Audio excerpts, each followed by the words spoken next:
Hi, hello everyone. Welcome to Dr. Ravichandra official. In the last video, we have discussed types of giant cells, which can be inflammatory giant cells or neoplastic giant cells. Inflammatory giant cells can be foreign body giant cells, Langhans type of giant cells, and Tauton giant cells. Neoplastic giant cells can be anaplastic giant cells, tumor giant cells, Reed-Steinberg giant cells, and osteoclast type of giant cells. In this video, we will discuss what is granuloma, what is the pathogenesis of granuloma, types of granuloma, and granulomatous inflammation in detail. Let's start the video. So, a granuloma is a focus of chronic inflammation consisting of a microscopic aggregation of macrophages which are transformed into epithelioid cells, surrounded by a collar of mononuclear leukocytes, lymphocytes, and plasma cells. And the epithelioid cells will fuse to form giant cells. So, what is granuloma? A granuloma is a well circumscribed lesion consisting of macrophages, epithelioid cells, mononuclear leukocytes like lymphocytes and plasma cells, and giant cells. This is a microscopic view of a granuloma consisting of central necrosis surrounded by epithelioid cells, lymphocytes, plasma cells, and giant cells. Pathogenesis of granuloma. The formation of a granuloma is a hypersensitivity reaction, and that too type 4. So simply granuloma is a formed because of type 4 hypersensitivity reaction. It is a protective defensive reaction by the host. But what happens is it will result in tissue destruction because of the persistence of the poorly digestible antigen. Examples of granuloma are Mycobacterium tuberculosis infection, Mycobacterium leprae, suture materials, and partial particles of talc. So in this picture, you can appreciate a tuberculous morphology. There will be central caseous necrosis surrounded by epithelioid cells which are having a characteristic slipper-shaped nuclei, and interspersed are Langerhans not, it's Langhans giant cells, and in the periphery there will be lymphocytes and plasma cells. So a monocyte migrates into tissue and in 48 hours it differentiates into a macrophage. Lymphocytes, plasma cells, and these macrophages will participate in chronic inflammation. Pathogenesis of granuloma can be described in 3 steps. One is engulfment by macrophages, activation of CD4 plus T cells, and release of the cytokines. Pathogenesis of granuloma. First step, engulfment by macrophages.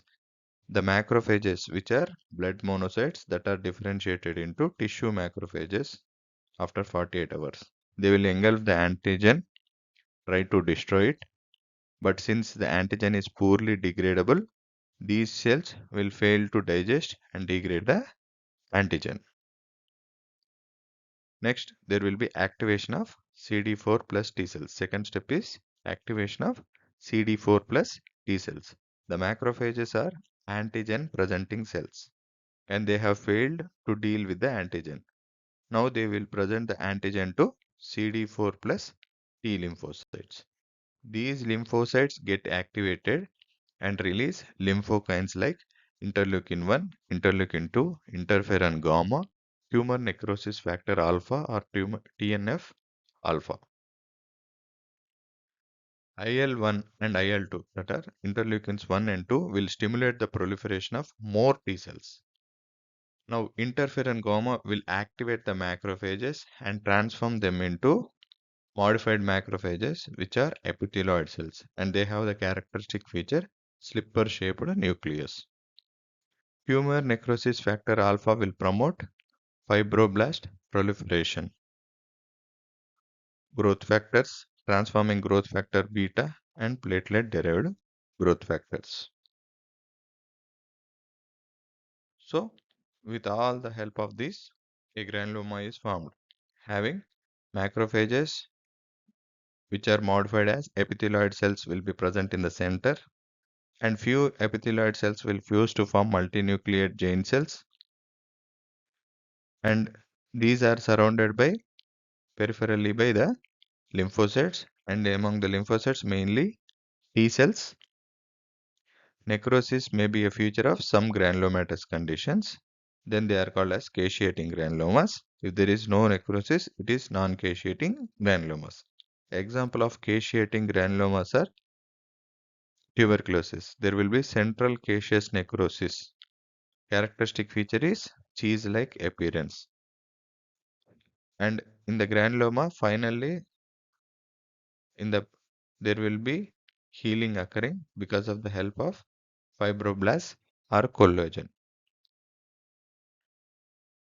So, what are the components or what is the composition of a granuloma?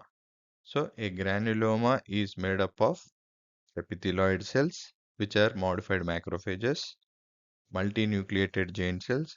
All the epithelioid cells will fuse to form multinucleated giant cell, lymphoid cells or lymphocytes and plasma cells. There may be a necrosis or not. Based on it, it can be caseating granulomas or non-caseating granulomas. And this granuloma is healed by with the help of fibroblasts by the process fibrosis. So there will be fibrosis also in a granuloma. Now we will discuss one by one. Epithelioid cells may come for the 3 marks question also, or they may ask you in the Viva. Epithelioid cells are called because they look like epithelial cells in their appearance. Actually, they are modified macrophages. They are elongated cells with slipper-shaped nucleus. The nuclear chromatin of these cells will be vesicular and it is lightly stained.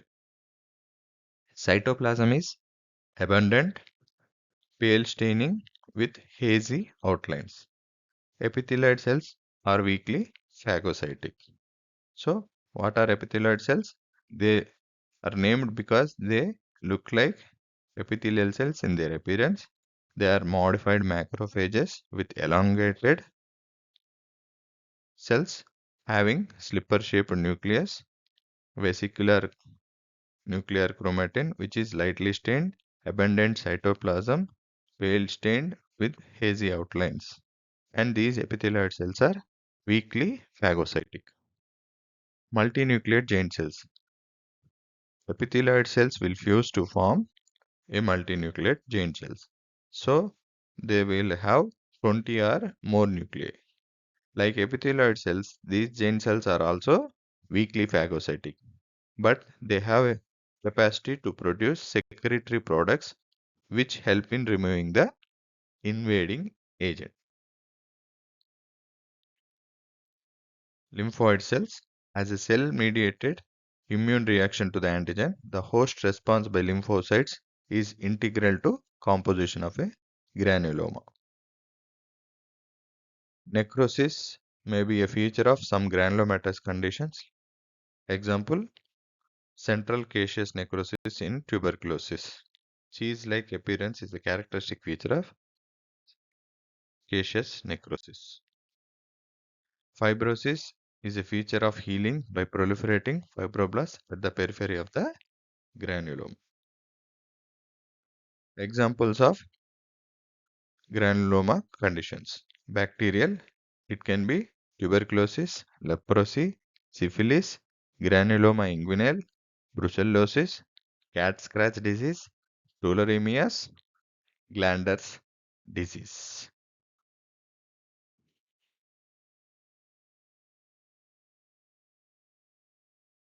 Fungal infections which show granulomas will be actinomycosis, blastomycosis, cryptococcus, coccidomycosis, parasitic infections like schistosomiasis,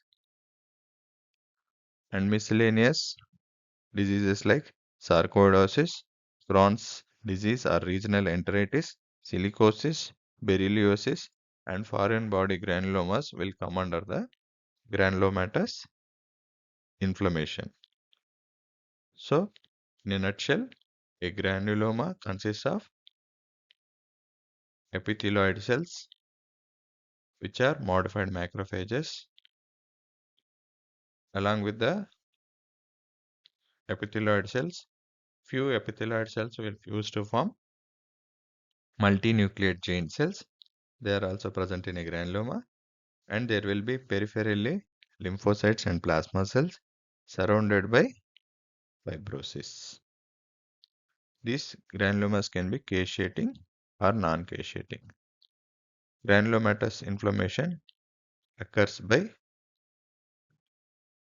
formation of modified macrophages or epithelioid cells, activation of these macrophages, release of the cytokines, and formation of multinucleate giant cells, partial degradation of the agent, T lymphocytes activated, releasing various cytokines, thereby causing a reaction resulting in granuloma formation.